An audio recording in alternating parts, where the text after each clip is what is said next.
This is John Sutton, and I'm the Artistic Director, Conductor of the Angelus Chorale. I recently had a few minutes to talk with our Principal Guest Conductor, Donald Neuen, about our upcoming performance of Messiah, December 10th at 7:30, and here's some brief excerpts from that conversation we had together. Don, if I were a person that's never heard a live performance of Messiah, why should I come to this one? Because if you enjoy beauty and stimulation of singing and playing and incredible subject matter, you can't miss. I don't know of anybody that's ever come to Messiah and said, well, I didn't like that. And why does it sell more recordings than anything? Yeah, you know? That's great. But one interesting thing about it, John, is that it was not written for church. And that's what maybe some of the people who have never come and may not be super religious folks would want to know. Handel did not write it, he wrote it for the concert hall. So it's a piece that you do not take an evangelical Jesus approach to the piece. You approach it as a great work of art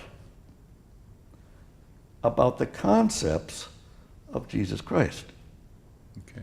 And so it can't be mushy and gushy, and it's got to be wonderful, spirited, alive, crisp, quick tempos, dance-like music of the Baroque era, which was innately jazzy and dance-like compared to the 100 or 250 years before it of the Renaissance, 13, 14, 1500s, where everything was very plain and, for a lot of people, very boring, comparatively speaking. Right. And Bach and Handel came in and said, hey, let's cook here. Let's put some jazz to this. Let's have more rhythm. Let's have it exciting and tranquil and serene and powerful and delicate. All. And so you come to an incredible artistic experience. And I think for almost anybody who will give the arts a chance, they have the potential of a positive artistic experience if they go here or see something wonderful, which Messiah is. Yeah. And we need a positive artistic experience of any kind, I think, these days. I want to ask a question that I'm going to answer for you. Okay. Then I'll ask the next question. Please do. If someone has heard many Messiahs, why should they come to yet another one? And this is the reason. I want you to talk about this. I don't know if you would on your own because you're too modest. But I know that you studied with two of the great Bach and Handel Baroque scholars that have ever lived, Alfred Mann and Jens Peter Larsen. And I know, you and I have talked and you've shared with me these stories of these two amazing world-class scholars who coached you and taught you and that you worked with and you brought it to life, and they'd say faster or slower. I mean, it's really quite, can you talk a little bit about that experience? Because your Messiah, you are known around the world as many things, but a Messiah expert. And can you talk a little bit about that process and maybe some of those memories you have of working with the great Alfred Mann and Jens Peter Larsen? Sure. One of the problems in Messiah throughout the country, or United States, Europe, probably less degree because it's newer in Asia maybe, is that people think they know it because it's done so often. They've been hearing it since they were a kid. So conductors think they don't have to study it with an expert or a scholar. Therefore, they make the same mistakes their parents made, or their conductor made, and the mistakes just keep rejuvenating themselves. Alfred Mann, Germany; Jens Peter Larsen, Copenhagen. Alfred Mann, Germany, and then America. Jens Peter, Copenhagen, were the two Handel scholars who knew more about the music of Handel, therefore Messiah, than anyone since it was written. When I was at Eastman, Alfred Mann was on the faculty with me. We became very dear, close friends. And when we did his edition of Messiah, edition means all the interpretive things of how fast, how slow, how loud, how soft, and all those, how exciting, how tranquil.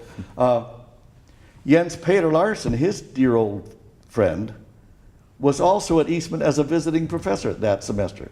So I had the world's two greatest Handel scholars right in my presence all through the semester's preparation of the performance of Alfred's new edition and the recording of it, which we recorded. And so I learned note by note for thousands of notes, song by song for 53 songs, exactly how they should go regarding every interpretive thing you could do. How passionate, again, how tranquil, how loud, how soft, how fast, how slow. And see, Handel wrote in about 6 or 7 different styles. Most composers write in their style. Beethoven's Beethoven.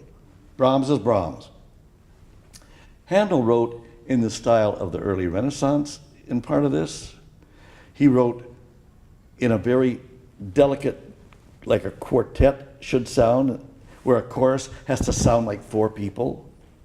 He wrote like a chorus of Beethoven, singing as exuberantly and powerfully as you can sing. He wrote in a Siciliano Italian dance style of 1, 2, 3, 1, 2, 3, 1, 2. He wrote like a little madrigal. So in many ways, in this piece, he expanded. He wrote before and beyond, in addition to the Baroque style. That's right. Okay. He wrote in the Baroque jazz, where old Jens Peter Larsen, who was 84 at the time that I was working with these two guys, said, yes, fine Handel is just like fine jazz. So if you all like fine jazz out there, come hear a jazz concert called Messiah. Wow. Those are to hear you talk about that and these two guys and just note by note and phrase by phrase and song by song. I know the last a Messiah that you did maybe 8 years ago. I couldn't sing that particular one, and I was up in the audience, and there was a person sitting next to me, and at the intermission, I just sort of said, "Well, what do you think?" And she said, "This is amazing." And I said, "Tell me why." She said, "Well, I heard another Messiah about a week ago. It was the December season." She said, "And it was fine, but nothing like this." And you know, she was talking about the inner rhythms in the jazz. She was ended up getting to know her. She was a musician, but she had heard Messiah, but she'd never heard this Messiah. And to see that enthusiasm, that response in her face of exactly what you're talking about, I'll never forget that moment. Well, she heard what we were trying to do. You know, Messiah, especially in this country in England, has a heritage in the 1920s, 30s, 40s, 50s of very ponderous, very slow and boring. And then Robert Shaw, the great American choral conductor, toured with his Robert Shaw Chorale the whole nation with Messiah 6 nights a week for 8 weeks, complete. And he's checked with you scholars too, and found that everybody had been doing it too slow and too boring and too pompous and too ponderous. Okay? So, in fact, when he performed in Chicago, the Chicago Tribune the next day said, the Shaw Band danced through Messiah at Orchestra Hall last night. Wow. And that was a compliment. That they finally started understanding, because of listening to these two guys, that Bach and Handel invented jazz. It didn't get invented in New Orleans. It was in Germany and Austria and places like that in the late 16 and early 1700s. And it's as jazzy as it can get. Like the Ward Swingle jazz, French jazz singers. Right. Scat singing. You can scat sing to Bach and Handel just like you can to Duke Ellington and Count Basie.